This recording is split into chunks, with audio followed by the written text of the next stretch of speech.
Okay. Other example given in NCERT book is ये दो needles हैं, oscillating needles. तो they are producing the waves or wave fronts है ना ऐसे. तो two needles oscillating in the phase in water represent the two current sources. Water wave के लिए चलेगा इंडिपेंडेंट सोर्सेज, लाइट के लिए नहीं चलता क्योंकि उसमें माइक्रोस्कोपिक लेवल पे वाइब्रेशंस होते हैं. वाटर में चल सकता है. तो इसमें देखो ये दो नीडल्स की ऑसिलेशंस है ना, दोनों के बीच का डिस्टेंस डी लिया उन्होंने, और the pattern of the displacement of water molecules at instant on the surface of water showing nodal means N no displacement and anti nodal maximum displacement है ना. तो जो यहाँ पर नोडल्स, ये जो नोडल्स हैं एन जो है नोड्स हैं, मतलब नो डिस्प्लेसमेंट वाले पॉइंट है. तो यहाँ पे देखो जब दोनों यहाँ पर ये वाले क्रेस्ट एंड ट्रफ ऐसे समझ लो, एक में क्रेस्ट है एक में ट्रफ है ना. तो जहां पर क्रेस्ट एंड ट्रफ मिले, दो आउट ऑफ फेज होते हैं, वहां पे नोडल मतलब नो डिस्प्लेसमेंट, वहां पर जीरो इंटेंसिटी. और जहां पर देखो दोनों ये लाइन देखो डॉट सॉलिड लाइन से, ये क्रेस्ट है, बीच में ट्रफ भी है. तो यहाँ पे एक जैसे पॉइंट्स मतलब वेव्स इन फेज हैं. तो वहां पर A means anti nodal, maximum intensity होगी यहाँ पे मैक्सिमम वाइब्रेशंस होंगे, यहाँ पे जीरो वाइब्रेशंस, यहाँ पे मैक्सिमम वाइब्रेशंस है ना. ऐसे ही लाइट के लिए भी होगा, यहाँ पर जहाँ पे एंटी नोडल है वहां पे मैक्सिमम ब्राइटनेस होगी लाइट की. जहाँ पर इस तरह की सिचुएशन में क्रेस्ट एंड ट्रफ मिलते हैं, crest means highest point, trough means जैसे ये है सुपरपोजिशन प्रिंसिपल. अगर ये दोनों इक्वल होंगे ऐसा और ऐसा, यहाँ पे कैंसिल कर देंगे एक दूसरे को, फ्लैट हो जाएगा ये है ना, नो डिस्प्लेसमेंट रहेगा.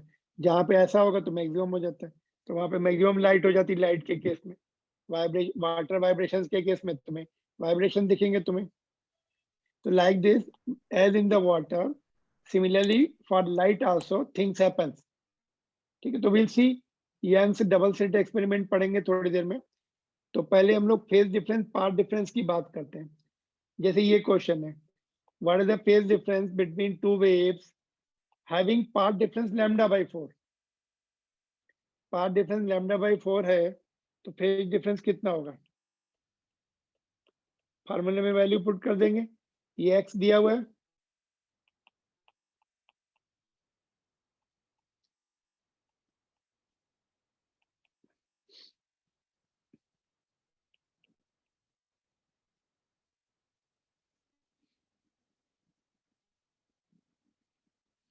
देखो बिना फार्मूले के भी कर सकते हैं उसको. देखो बिना फार्मूले के कैसे कर सकते हैं, without knowing the formula can you do it, answer is yes.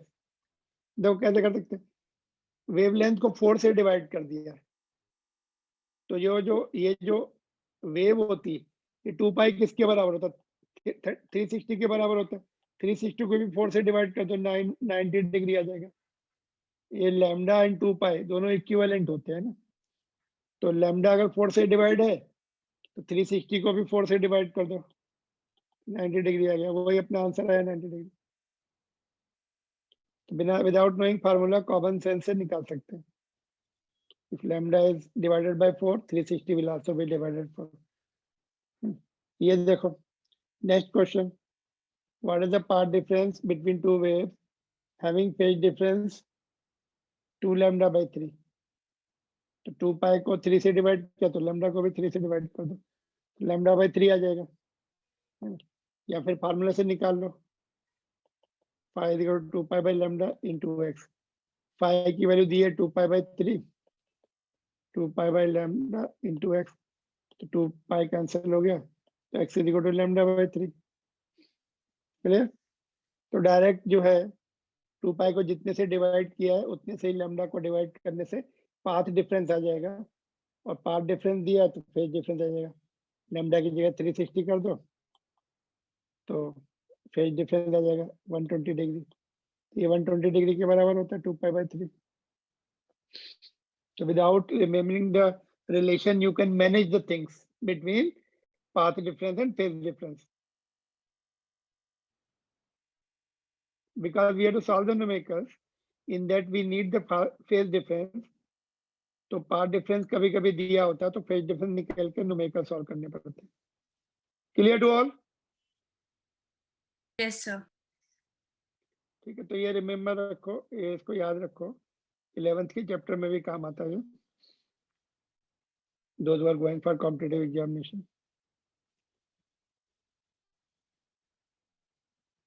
Now we'll see the interference of waves. Main topic यहाँ से शुरू होता है. First major topic is interference, then diffraction, then polarization. 3 topic हैं इस चैप्टर में. Interference, diffraction and polarization. So interference is nearly 60% of the time में interference में लग जाता है. बाकी 40% में बाकी दोनों phenomena हो जाते हैं.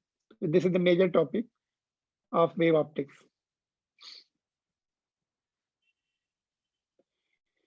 So interference of wave is nothing but a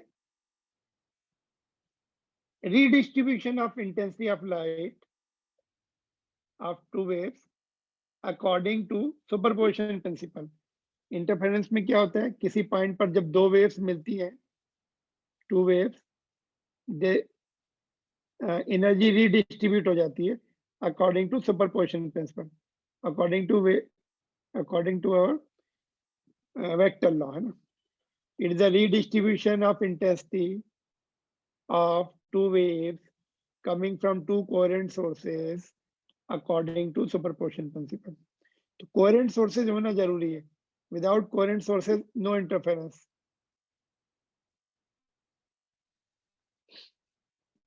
If intensity if intensity at any point increases, then it is called constructive interference. CI short में लिखेंगे. If intensity at any point decreases, then it is called destructive interference. DI will write.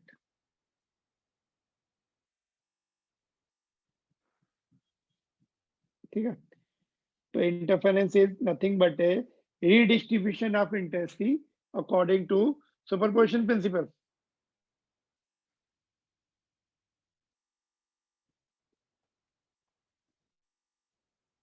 All right, so now we'll see relation for resultant amplitude in interference. जब दो waves super impose कर रही हैं, एक दूसरे से इंटरेक्ट कर रही हैं, तो रिजल्टेंट एम्पलीट्यूड कितना होगा. तो this topic is similar to the vector addition. Same formula आता है वेक्टर एडिशन वाला, under root of A square plus B square plus 2ab cos theta. Similar result आएगा. यहाँ पर ए की जगह a1 होगा और बी की जगह a2 होगा. उनके जो एम्पलीट्यूड है दोनों वेव्स के वो रहेंगे. तो देखते हैं, let us see the topic. Consider two waves coming from coherent sources and interfering at point P. वही डायग्राम पीछे वाला जो था P पॉइंट हमने दिखाया था स्क्रीन पर, सेम. Are given by. तो एक बार डायग्राम देखो, डायग्राम हम यहाँ पे रिकॉल कर लेते हैं उसको जल्दी से. ये S1 है, ये S2 है. यहाँ से वेव जाएंगी ऐसे, यहाँ से भी जाएंगी, यहाँ पे P पर मिलेगी. तो वहां पे हमें रिजल्टेंट एम्पलीट्यूड निकालना है पॉइंट P पर. ठीक है, फर्स्ट वेव को हम y1 a sin omega t से रिप्रेजेंट करेंगे.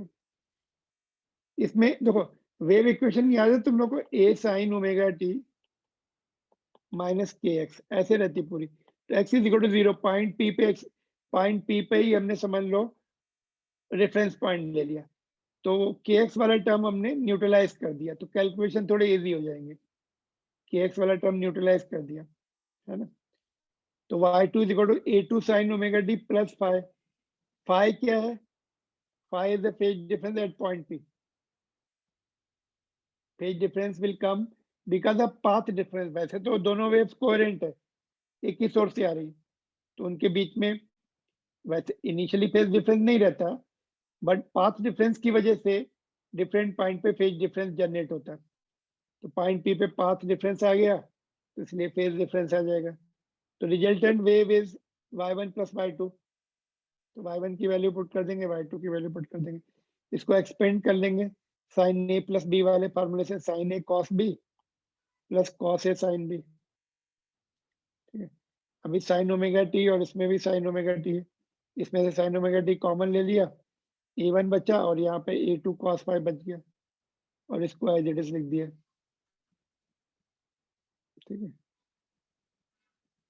नाउ ये जो ब्रैकेट वाले टर्म्स हैं ये कांस्टेंट है, लेकिन हमने इनको दूसरा कांस्टेंट एज्यूम किया, आर कॉस अल्फा मान लिया इसको, इस वाले टर्म को, और ये वाला जो टर्म है ए2 साइन फाई, इसको आर साइन अल्फा ले लिया, इसको कॉस वाले टर्म में कॉस का एजम्पशन किया, साइन वाले में साइन। तो ये दूसरे कांस्टेंट है, इनकी वैल्यू हम देखेंगे क्या आएगी, इसके टर्म्स में वैल्यू निकालेंगे आर एंड अल्फा की।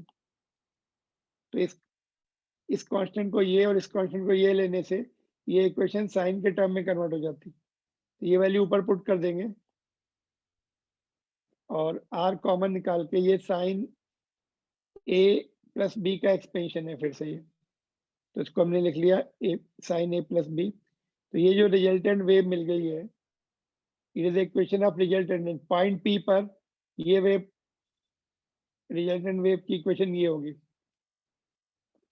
जिसमें ये जो होता है इसको क्या बोलते हैं, amplitude of resultant wave, R will be the amplitude of resultant wave, alpha will be the phase difference of resultant wave with first wave.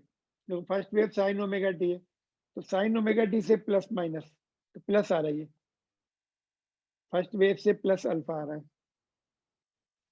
तो alpha is phase difference of resultant wave with first wave, जिसको हमने 1 number दिया।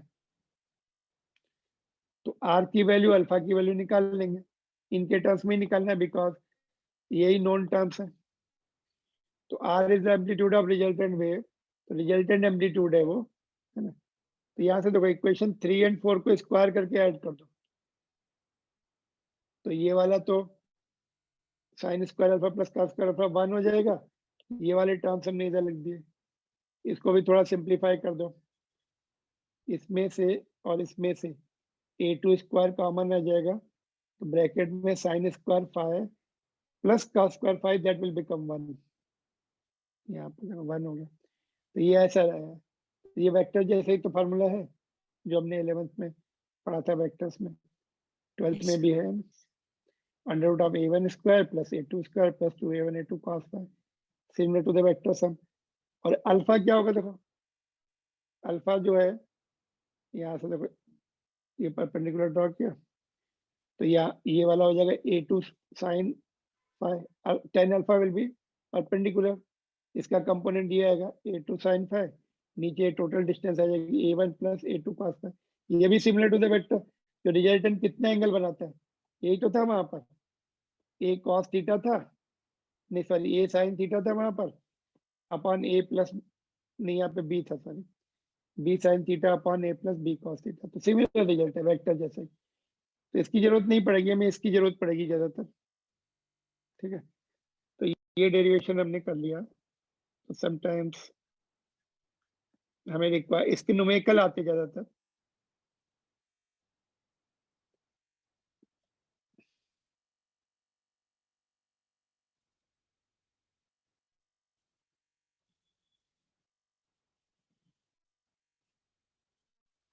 ठीक है, तो resultant of amplitudes of two waves का ये आ गया आंसर,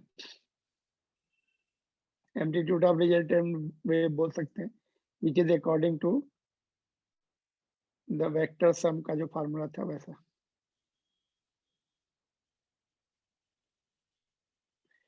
फाई क्या है, phase difference at meeting point, point P पर, पॉइंट पी की पोजीशन चेंज होगी तो फेज डिफरेंस भी चेंज हो जाएगा।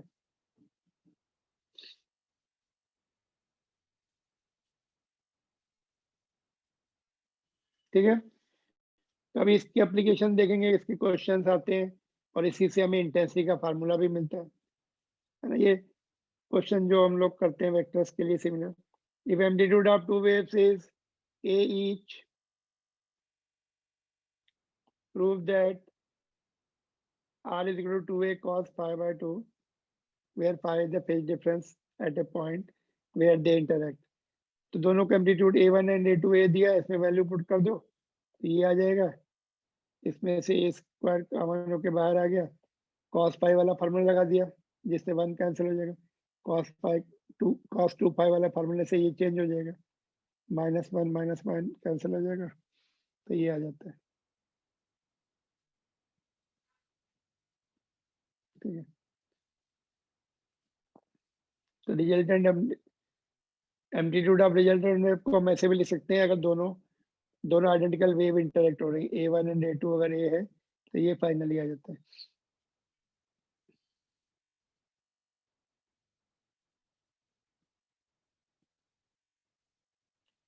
Next topic is the most important topic, which is relation for resultant intensity.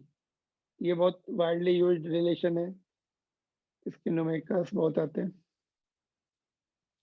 तो देखो, relation for resultant intensity, point P पर रिजल्टेंट इंटेंसिटी कितनी होगी उसका रिलेशन। तो देखो, intensity is directly proportional to amplitude square, अभी थोड़ी देर पहले हमने डिस्कस किया था। फर्स्ट वेव की इंटेंसिटी कितनी होगी उसकी एम्पलीट्यूड के स्क्वायर के डायरेक्टली प्रोपोर्शनल, सेकंड वेव की कितनी होगी उसकी एम्पलीट्यूड के स्क्वायर के डायरेक्टली प्रोपोर्शनल, रिजल्टेंट वेव की intensity of resultant wave IR उसकी एम्पलीट्यूड के स्क्वायर के डायरेक्टली प्रोपोर्शनल। तो इसमें ये वैल्यू पुट कर देंगे, कांस्टेंट ऑफ प्रोपोर्शनलिटी डिनोमिनेटर में आके कब कैंसिल हो जाएंगे, यहाँ भी के, यहाँ भी के, यहाँ पे रूट के 2 टाइम आएगा, कैंसिल हो जाएंगे सब। नीचे के constant of proportionality will be identical in same, they will get cancel. तो यहाँ पर R स्क्वायर है, वहां पर IR आ जाएगा, यहाँ पर A1 स्क्वायर है तो वहां पे I1 आ जाएगा, A2 है तो I2 आ जाएगा, A1 है तो रूट ऑफ I1 आ जाएगा, A2 है तो रूट ऑफ I2, ये दोनों रूट के अंदर है, cos phi है। देखो I1 I2 2 और ये अंडर रूट में है केवल I1 I2, cos phi बाहर है। तो ये रिजल्टेंट के फार्मूले से इंटेंसिटी का फार्मूला बन गया। This is very frequently used formula, you have to remember, है ना। रिजल्टेंट का जो एम्पलीट्यूड है रिजल्टेंट वेव का या वेक्टर सम का जो फार्मूला है उसी से इंटेंसिटी का फार्मूला बन गया। मैक्सिमम कब होगा ये, cos phi पे डिपेंड करेगी intensity. For maximum IR cos phi कितना हो सकता है, मैक्सिमम 1 हो सकता है। मिनिमम IR के लिए cos phi कितना मिनिमम हो सकता है, -1 हो सकता है। Intensity will be minimum when cos phi is minus, intensity will be maximum when cos phi is +1। ठीक है, तो ये रिजल्टेंट इंटेंसिटी का फार्मूला आ गया। इसके न्यूमेरिकल्स हम लोग देखेंगे, वेरी इंपॉर्टेंट न्यूमेरिकल्स। यहाँ तक ठीक है, तो हमने क्या क्या किया अभी देखो, just let us recap the things. Coherent superposition principle पढ़ा अभी हम लोगों ने, वेक्टर सम होता है ये। उसके बाद हम लोगों ने कोहेरेंट सोर्सेज पढ़े, सेम इनकी कंडीशन क्या है, कांस्टेंट फेज डिफरेंस रहे उनकी वेव्स के बीच में किसी मीटिंग पॉइंट पर, इंटरेक्टिंग पॉइंट पर सेम सोर्स से अचीव कर सकते हैं। इंटेंसिटी डिफाइन की, direct proportional to amplitude square and frequency square. It is intensity nothing but energy per unit time per unit area.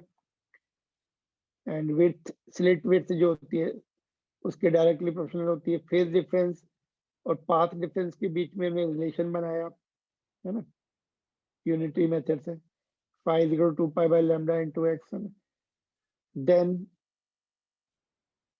Interference define किया, interference is nothing but A redistribution of intensity of light wave according to superposition principles. Wave should come from the coherent sources, है ना। Intensity बढ़ गई तो constructive interference, घट गई तो destructive interference, है ना।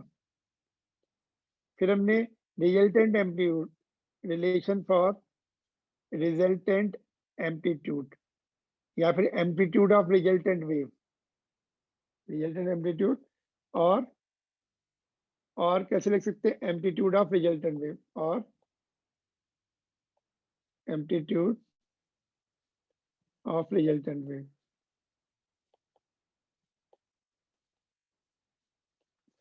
आर के लिए रिलेशन डिराइव किया, दो वेव्स का हमने रिजल्टेंट वेव निकाल ली, उसका जो वेव का जो कोएफिशिएंट होता है वो एम्पलीट्यूड होता है, उसका मैक्सिमम डिस्प्लेसमेंट होता है वो। Amplitude means maximum displacement R, और अल्फा उसका फर्स्ट वेव के साथ फेज डिफरेंस है। तो आर के लिए इन दोनों इक्वेशन को स्क्वायर करके ऐड कर दिया तो आर का रिलेशन मिल गया। तो इंडिविजुअल एम्पलीट्यूड वेव्स के हैं उनके टर्म्स में मिल गया, और ये वेक्टर सम जैसा रिलेशन है ना? और फिर हमने उससे जो है आर के रिलेशन से हमने इंटेंसिटी ऑफ रिजल्टेंट वेव और रिजल्टेंट इंटेंसिटी निकाली, पर्टिकुलर पॉइंट पे कितनी नेट इंटेंसिटी होगी, है ना? उस पर्टिकुलर पॉइंट पी पर नेट इंटेंसिटी कितनी होगी वो पाथ डिफरेंस, फेज डिफरेंस पर डिपेंड करता है। फेज डिफरेंस किस पे डिपेंड करता है? एक्स पर, पाथ डिफरेंस पर डिपेंड करता है ना?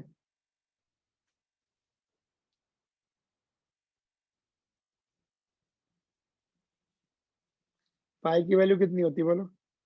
Phi is equal to 2 pi by lambda into x. कभी कभी हमें एक्स दिया होगा तो पहले फाई निकालना पड़ेगा, फिर इसमें पुट करना पड़ेगा।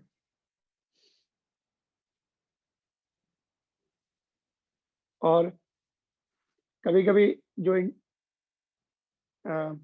इंडिविजुअल वेव की जो इंटेंसिटी है उसका रेशियो पूछ लेते हैं, तो उनका जो एम्पलीट्यूड का रेशियो है उससे रिलेशन आएगा, है ना? ये रिलेशन जो है I1 क्या intensity of the first wave, I2 क्या intensity of the second wave, A1 is the amplitude of first wave, A2 is the amplitude of second wave, omega 1 क्या है?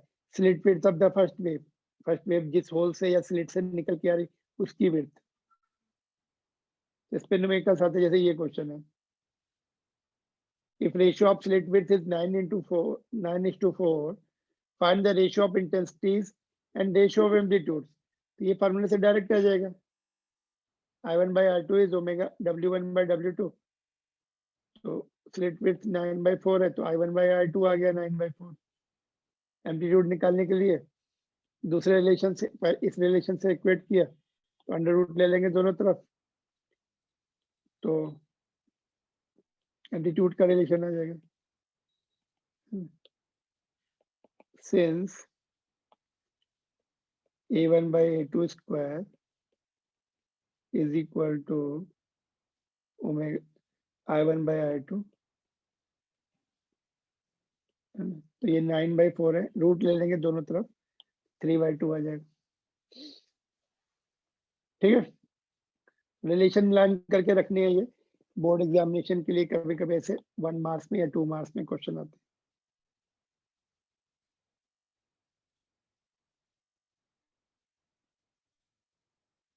क्लियर?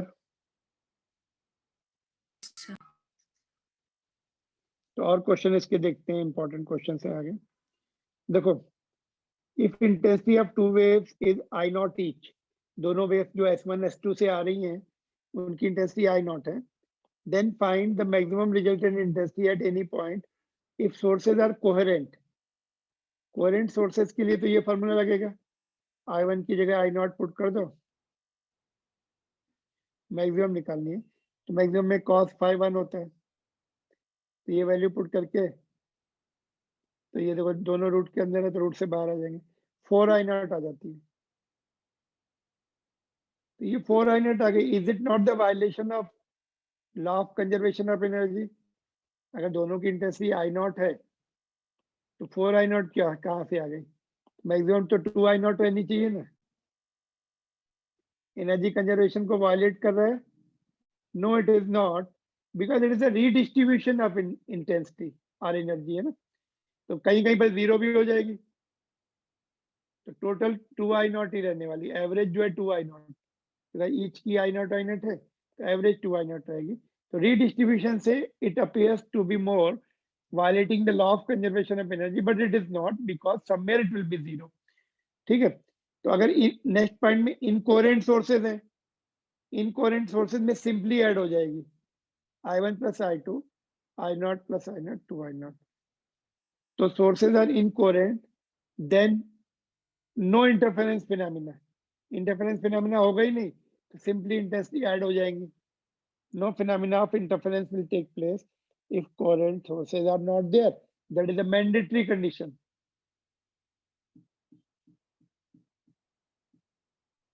और तो ये कभी कभी ऐसे रेशो पूछ सकते हैं, व्हाट द रेशो, रेशो क्या आएगा 4I0 बाई 2I0, 2:1 का रेशो रहेगा in this case.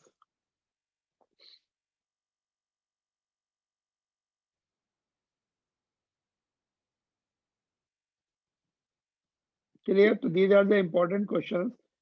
You have to know all of them.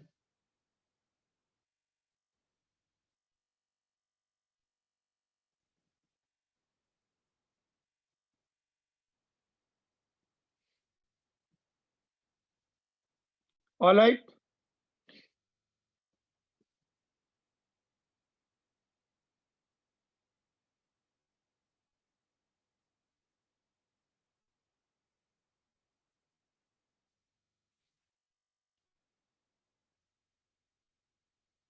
देखो एक ये प्रूफ भी कर सकते हैं, कभी कभी ऐसा प्रूफ करने के लिए आता है, if intensity of each wave is I0 then show that resultant intensity IR is equal to 4I0 cos square pi by 2 where phi the phase difference। तो इसमें वैल्यू पुट कर दी, I1 एंड I2 सेम है, तो ये इसमें से 2I0 common हो, कभी कभी इतना ही बोलते हैं ये प्रूफ कर दो, तो ये हो गया। अभी इसमें हम cos phi का cos 2 थीटा वाला फार्मूले से चेंज करेंगे, ये हो जाएगा 2 cos square pi by 2 minus 1, ये इसके साथ कैंसिल हो जाएगा, 4I0 cos square pi by 2 आ जाएगा। तो I1 रिजल्टेंट इंटेंसिटी के फार्मूले से ये भी प्रूव कर सकते हैं, ठीक है। तो sometime it is asked to prove.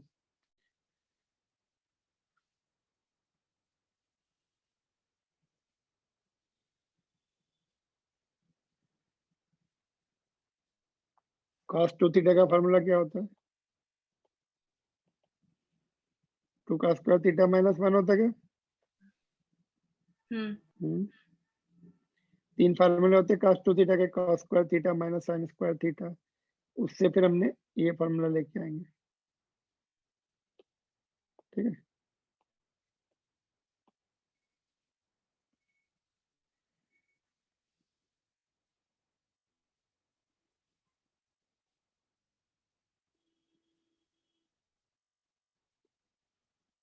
ये इंपॉर्टेंट क्वेश्चन है, देखो इस तरह के क्वेश्चन आते हैं बोर्ड्स एग्जामिनेशन में,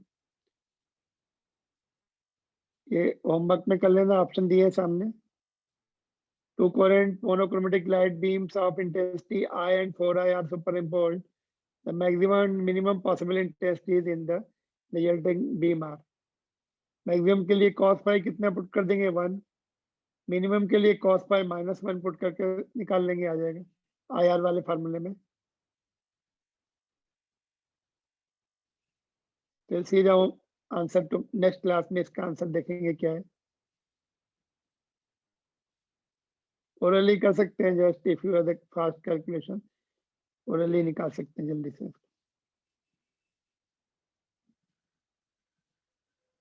ठीक है। तो ये देखो ये वाला क्वेश्चन जो है बोर्ड्स एग्जामिनेशन में आया था, ये वाला फिर से रिपीट हो सकता है। नीचे देखो दिख रहा है, ये भी यहीं पे सॉल्व करना है, you have to solve it here.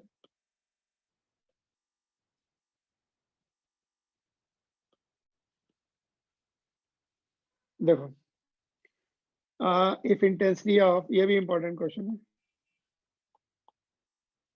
If intensity of two waves is I0 and I0 each,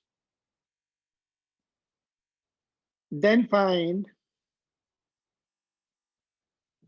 resultant intensity at a point where phase difference is lambda by 4।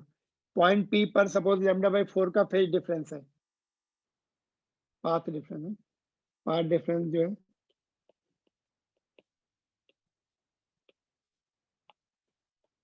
Path difference कितना है, lambda by 4 का है, तो वहां पर resultant intensity कितनी होगी? Can you solve it quickly and tell me the answer?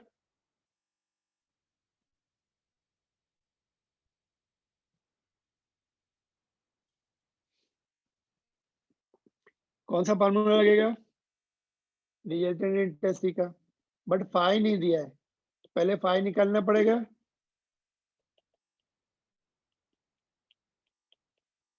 X दिया हुआ है ना, तो एक्स की वैल्यू पुट कर दो, कितना है lambda by 4, तो ये कितना आ रहा है पाई बाय 2, IR वाले फार्मूले में पुट कर दो, I1 plus I2 plus 2I1 I2 root के अंदर है cos phi, cos 90 तो 0 ही हो जाएगा, लास्ट टर्म तो पूरा 0 हो जाएगा, first 2 terms will be added up, 2I0 is the answer. ठीक है, तो इसमें देखो डायरेक्ट इनडायरेक्ट क्वेश्चन है इसलिए इंपॉर्टेंट है, पहले फाई निकालना पड़ेगा, फिर रिजल्टेंट इंटेंसिटी के फार्मूले में पुट करना पड़ेगा, then only you will get the right answer.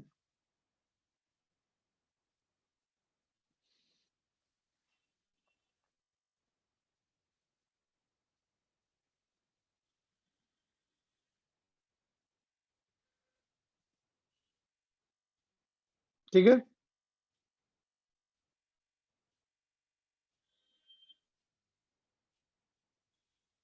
no problem in this question, these are the easy question provided you remember all the previous relations।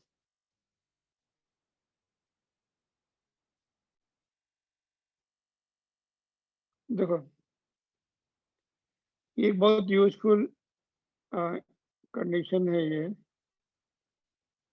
Okay, इसको मैं क्या करता हूँ,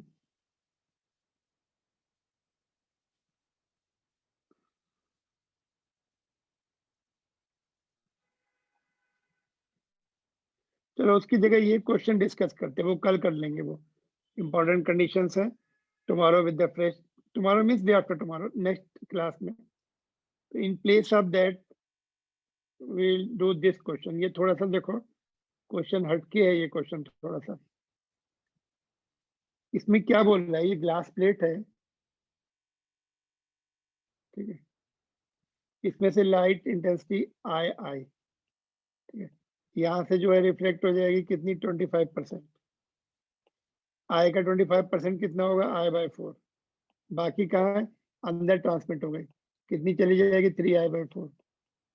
तो क्या बोले, ईच रिफ्लेक्शन में 25, ईच इंसिडेंट में 25% रिफ्लेक्ट होती है, रिमेनिंग ट्रांसमिट होती है। तो अभी यहाँ से फिर से रिफ्लेक्ट होगी, इसका 25%, तो अगेन 1/4, तो 3/16 हो जाएगा।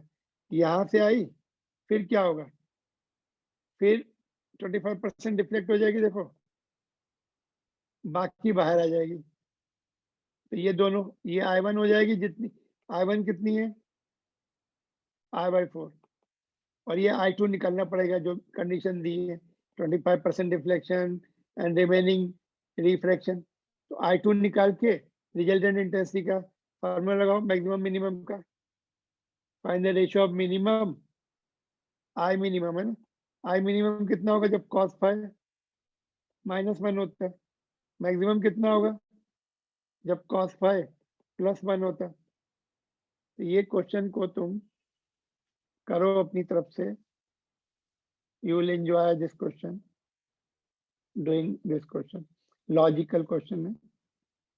Narrow monochromatic beam of light intensity I is incident on the glass plate as shown.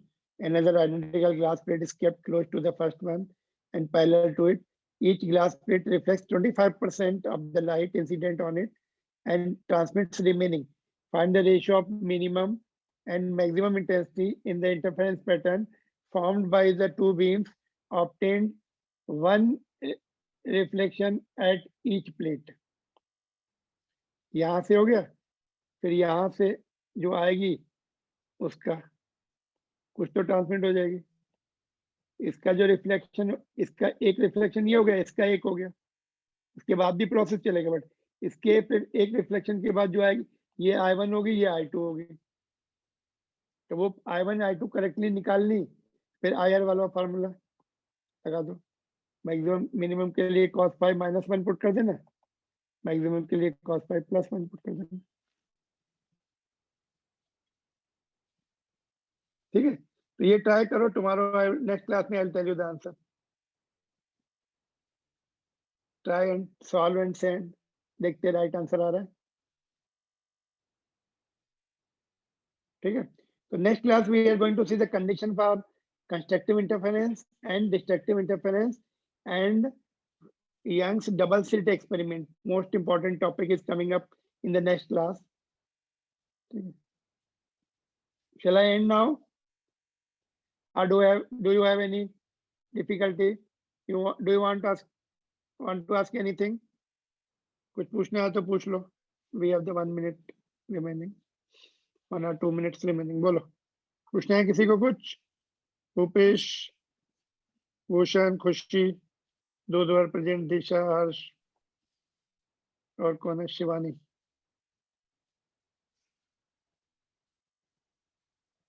Okay then. Shall I end it?